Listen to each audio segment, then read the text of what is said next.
It started with a message that nobody wanted to believe. One quiet Tuesday morning, deep inside a bunker beneath Geneva, a team of scientists and diplomats sat staring at a screen. The room was cold, the air thick with the hum of servers and the low murmur of nervous voices. For years they'd been listening, picking up faint signals from deep space, strange pulses that didn't match any natural phenomenon. Then 3 months ago the signals changed. They became structured, deliberate, and now finally they had cracked the code. The message wasn't a greeting. It wasn't a warning in the usual sense. It was an announcement, calm, clinical, and utterly final. The Galactic Council has determined that the human species presents an unacceptable risk to galactic stability, the translation read. Due to your history of warfare, environmental destruction, and refusal to conform to universal ethical standards, Earth will be neutralized within 72 hours. Neutralized. Not invaded, not occupied, not even punished. Just erased, like deleting a file. At first, people laughed. It had to be a hoax, a prank by some hacker with too much time and too little conscience. But then the sky changed. Telescopes around the world picked up movement near the edge of the solar system. Hundreds of ships, sleek and silent, forming a perfect ring around the sun. They weren't broadcasting threats. They didn't need to. Their presence was the threat, and they were waiting. Panic didn't explode all at once. It seeped in, like water through cracks in a dam. Social media lit up with rumors, then fear, then rage. Governments scrambled to respond. Emergency broadcasts interrupted every channel. Schools shut down. Airports emptied. In cities, people stood on rooftops just staring up, as if expecting fire to rain from the clouds. But amid the chaos, something else began to stir, something quieter, harder to name. In Washington, Beijing, Brussels, and dozens of other capitals, leaders who had spent decades arguing over borders and trade suddenly found themselves in the same room, speaking the same language, survival. They formed what they called the Earth Defense Coalition, not because they trusted each other, but because they had no other choice. The enemy wasn't across the ocean anymore. It was in the stars. Not everyone agreed with the coalition, though. Some nations refused to share resources. Others accused the big powers of dragging the whole planet into a war they'd started by poking around in space, with weapons disguised as satellites. In the slums of Mumbai and the favelas of São Paulo, people asked a simple question. Why should we die for mistakes we didn't make? Meanwhile, in hidden labs and underground bunkers, a different kind of work was happening. Scientists, engineers, and even a few retired military hackers were digging through old files, projects buried during the Cold War, ideas too dangerous to pursue. One name kept coming up, Project Prometheus. It wasn't a weapon in the traditional sense. It didn't fire bullets or launch missiles. Instead, it was a system designed to manipulate the sun itself, using a network of abandoned solar satellites to trigger a massive burst of energy. A coronal mass ejection aimed not at Earth, but outward into space. The idea had been shelved decades ago as too risky, too unpredictable. But now, with extinction breathing down their necks, too risky sounded like a luxury they couldn't afford. One woman, a linguist who had spent her career trying to understand alien signals, found herself standing in a dimly lit command center, watching as engineers argued over whether the system could even be rebooted. She wasn't a soldier. She'd never held a gun. But she'd spent the last 3 months decoding the Council's language, and she knew something the generals didn't. This wasn't just about punishment. It was about control. The Council didn't fear humanity's bombs. They feared humanity's chaos. The way people wrote songs in war zones, fell in love during plagues, built gardens in rubble.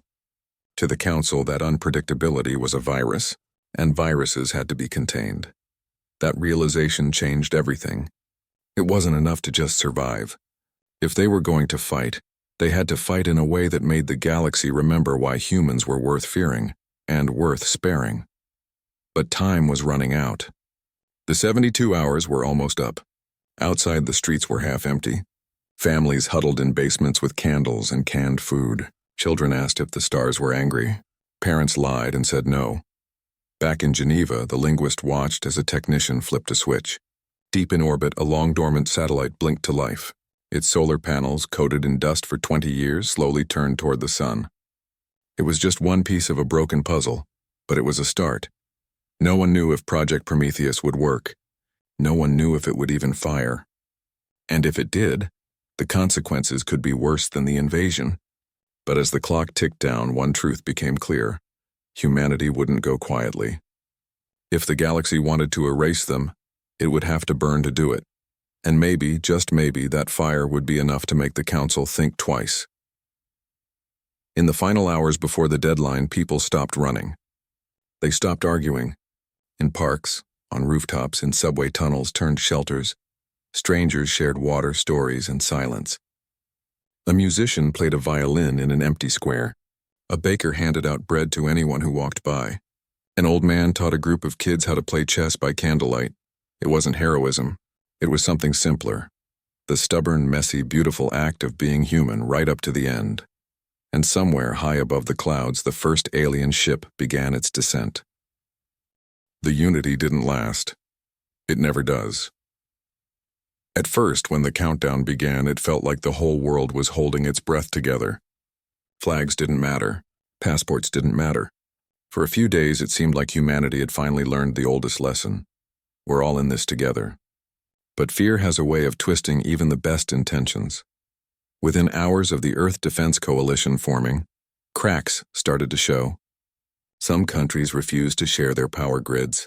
Others demanded control over the few working spaceports. A small island nation in the Pacific accused the big powers of using the alien threat as an excuse to seize control of global resources. "You built the weapons that scared them," their leader said in a shaky broadcast. "Now you want us to die for your pride?" The truth was messier. No one had built weapons to provoke the aliens, not on purpose. But over the years, Earth had filled orbit with satellites that could spy, jam signals, even nudge asteroids. To the Council, it all looked like preparation for war. And maybe in a way it was. Humans had always assumed the next enemy would be another human. They never imagined the whole galaxy might be watching. Back in the command centers, arguments turned into shouting matches. One general wanted to launch every missile they had, even if it did nothing but make a point. Another insisted on surrender. Maybe they could negotiate, become servants instead of corpses.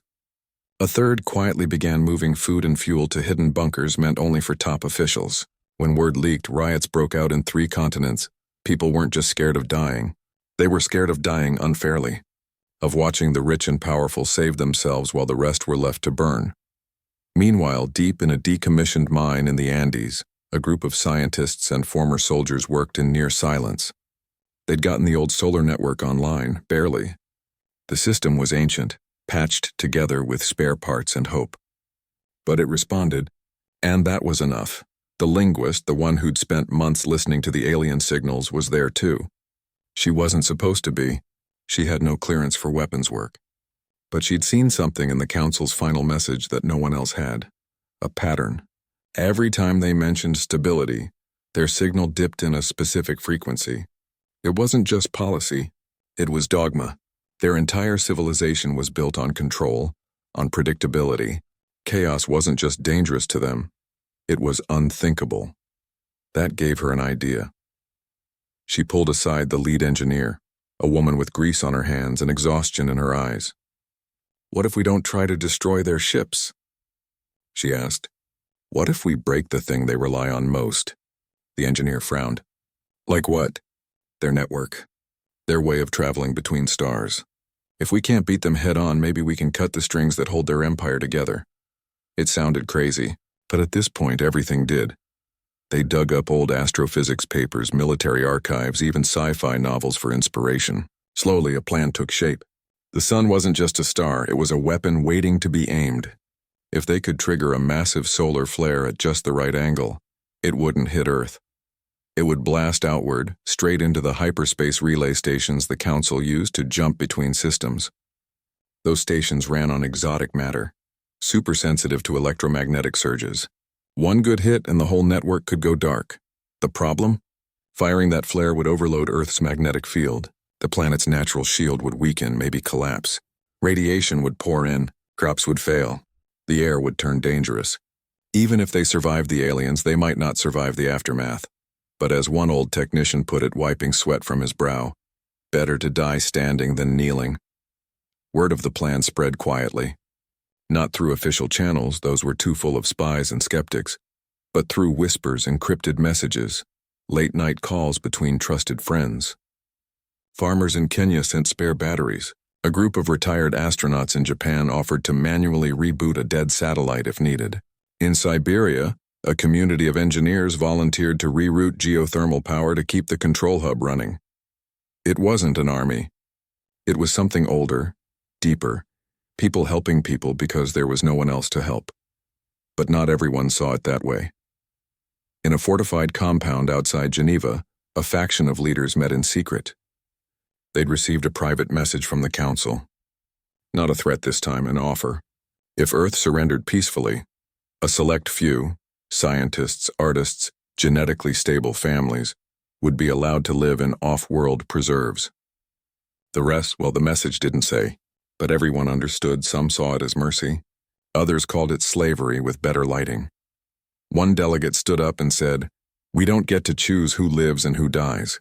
That's exactly what they want us to become." The room fell silent, because he was right. The moment humanity started picking winners, it had already lost what made it worth saving. Back in the mine, the team ran their final simulations. The numbers were grim. Even if everything went perfectly, only about 30% of the relay network would be destroyed. But that might be enough. Empires don't fall from one blow. They fall when the cracks start spreading. The linguist stared at the screen, watching a digital model of the solar system. Tiny dots represented the alien fleet. A red line showed the path of the coming flare. She thought about all the things she'd never see again. The smell of rain on dry soil, the sound of laughter in a crowded market, the way light hit the ocean at dawn. Then she thought about the council, sitting in their perfect sterile cities, never knowing what it felt like to lose something and still keep going. She turned to the engineer. "Do it." Outside, the sky was turning orange, not from sunset but from the first signs of atmospheric stress. The aliens were getting closer.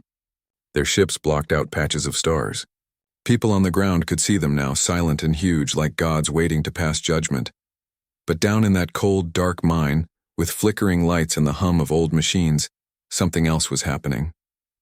Not hope exactly, more like defiance, the kind that doesn't shout, the kind that just keeps working. A technician flipped a switch. Another typed in a final command. Deep in orbit, solar panels adjusted, angling toward the sun like flowers seeking light. And far above, the first alien vessel began its final approach. The attack didn't start with fire. It started with silence. For 3 long days, Earth had been screaming, broadcasting pleas, threats, prayers, and static into the void. But now, as the alien armada drifted closer, every human transmitter went quiet. No more speeches. No more last messages to loved ones. Just stillness. To the council watching from their command ships, it must have looked like surrender. Like fear had finally won. But silence was the plan. While the world held its breath, hidden teams across the planet executed the final phase. Old nuclear warheads left over from a time when humans feared each other more than anything else, were launched not toward the enemy, but into high orbit.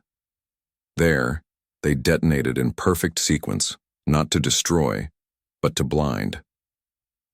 The resulting electromagnetic pulse washed over near-Earth space like an invisible wave, frying sensors, scrambling signals, and plunging the Council's fleet into momentary darkness. For exactly 93 seconds, the aliens were deaf, dumb, and lost. And in that sliver of time, humanity struck. Deep in the Andes bunker, a single command was entered. Across the solar system, a dozen dormant satellites, some older than the people operating them, woke up. Their solar collectors, coated in decades of cosmic dust, turned as one toward the sun. Energy surged through ancient circuits. The system groaned under the strain, but it held. Then, with a final pulse of human will, Project Prometheus fired. It wasn't an explosion, not in the way people imagine. There was no mushroom cloud, no thunderclap. Instead, a ripple of magnetic energy shot from the sun's surface. A coronal mass ejection, supercharged and precisely aimed. It raced outward, at millions of miles per hour, invisible to the naked eye but deadly to anything built on delicate alien tech. The first ships caught in the wave didn't explode. They unraveled. Their hulls, made of hydrogen-infused alloys designed for speed, not solar storms, ignited like dry grass. One moment they were there, sleek, silent, terrifying. The next, they were gone, swallowed by a wall of white-hot plasma. But the real target wasn't the fleet. It was farther out, past Mars, past Jupiter, where the Council's hyperspace relay stations hung in the void like glittering spiderwebs. These stations were the backbone of their empire, allowing instant travel across hundreds of star systems. Without them, their civilization would fracture. The solar wave hit the nearest relay like a hammer. The station flared once brilliantly, then collapsed into a cloud of molten debris. Then the next, and the next.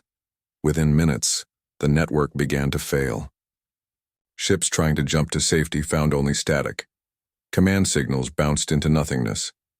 Panic, something the Council had never known, rippled through their ranks. On Earth, no one cheered. They couldn't, because the cost was already showing. The same energy that scorched the aliens had torn through Earth's magnetic shield.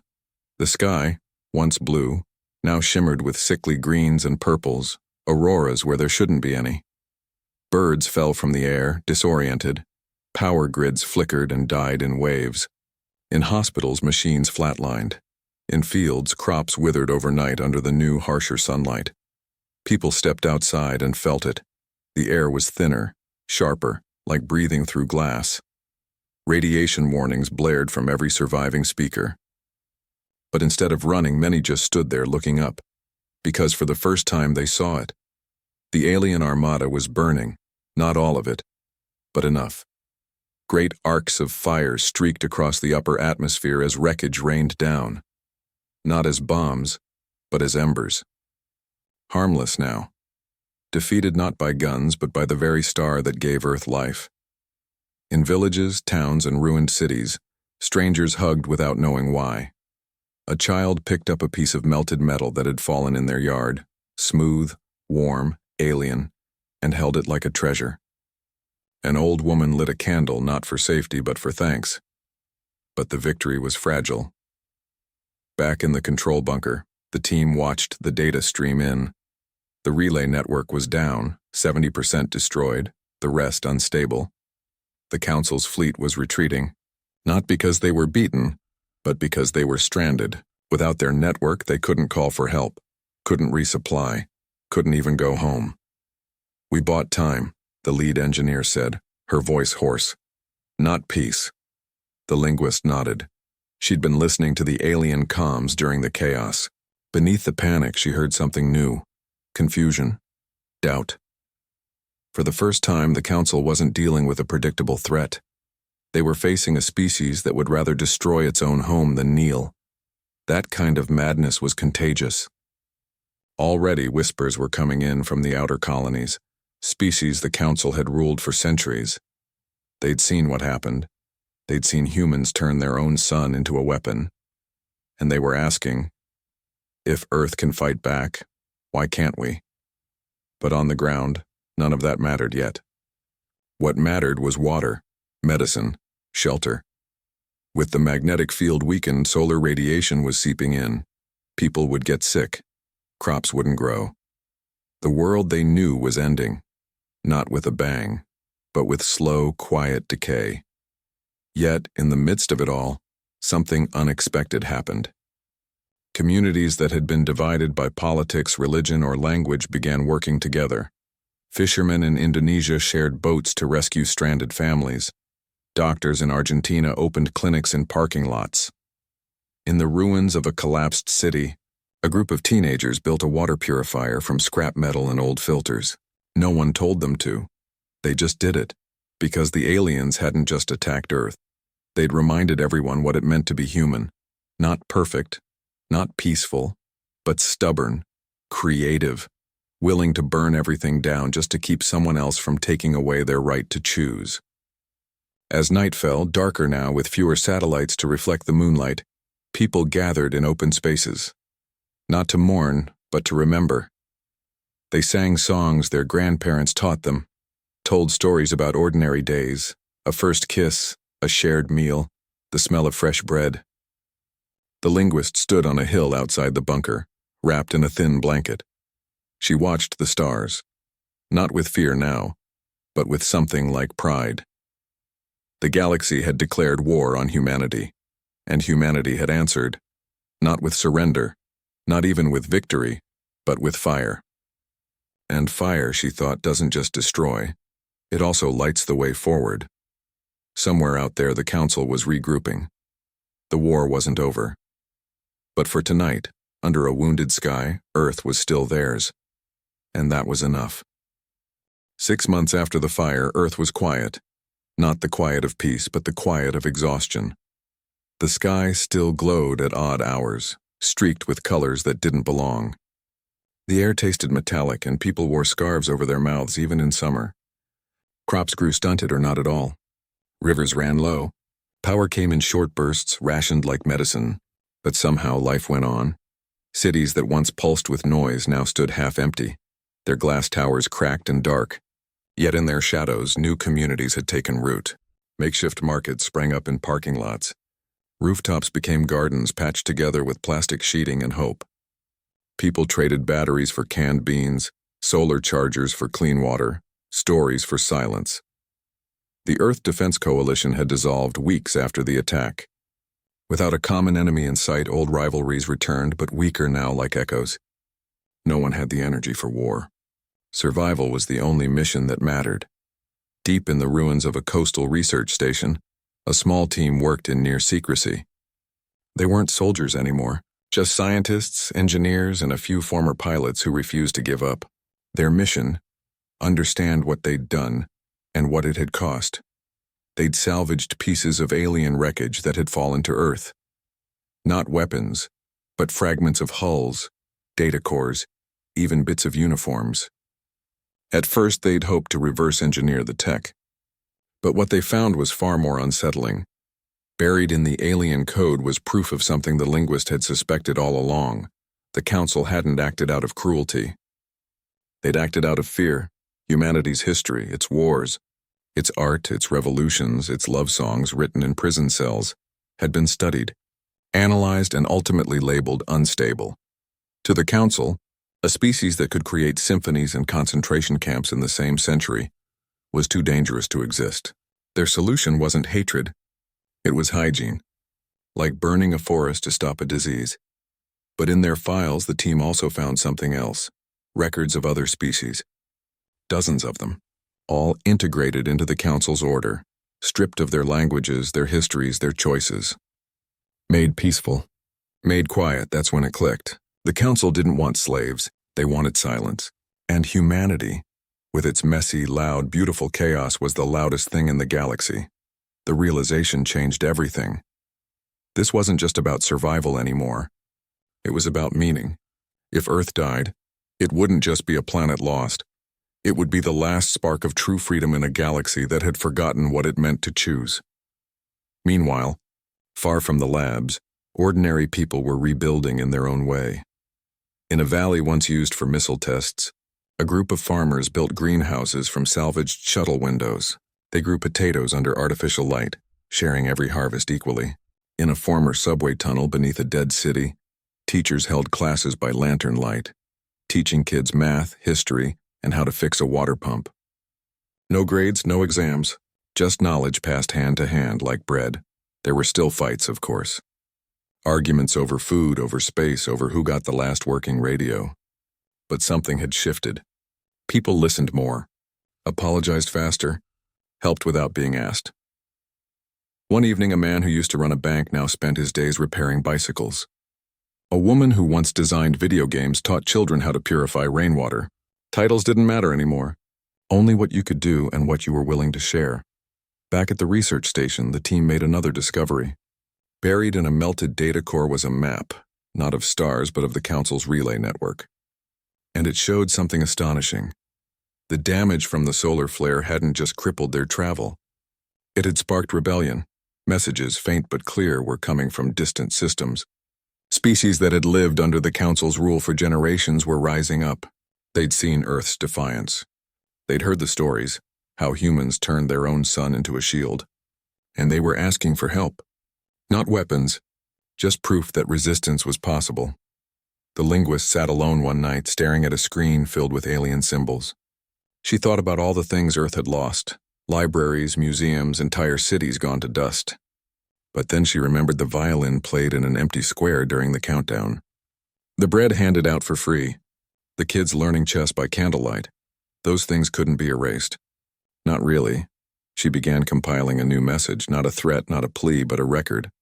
She gathered music, poetry, photos of sunsets, recordings of laughter, even footage of protests and funerals.